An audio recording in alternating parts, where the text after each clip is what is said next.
Повеќе пати сме зборувале за тоа какви се проблеми можат со себе да донесат летните високи температури.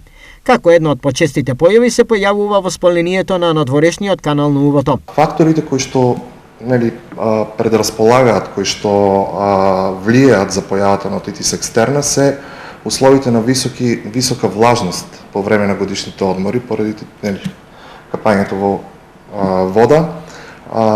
Исто така честото чистење на уши, екзема, повреда на надворешниот слушен канал и исто така понекогаш и туѓо тело и самите и ушна кала или церуме.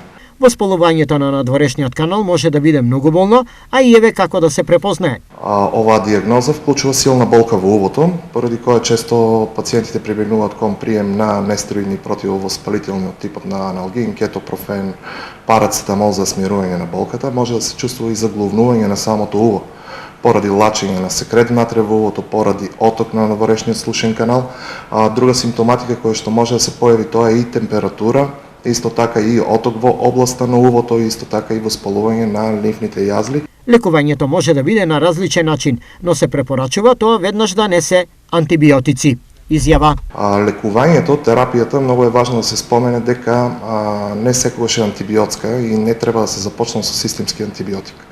Лекувањето најчесто на екстерна отитите на пливачкото уво, тоа е со локални антибиотски капки, масти, исто така со добар тоалет на увото, но тоалет се подразбира да не се вклучува вода, затоа што водата предрасполага кон доразвивање на самата инфекција.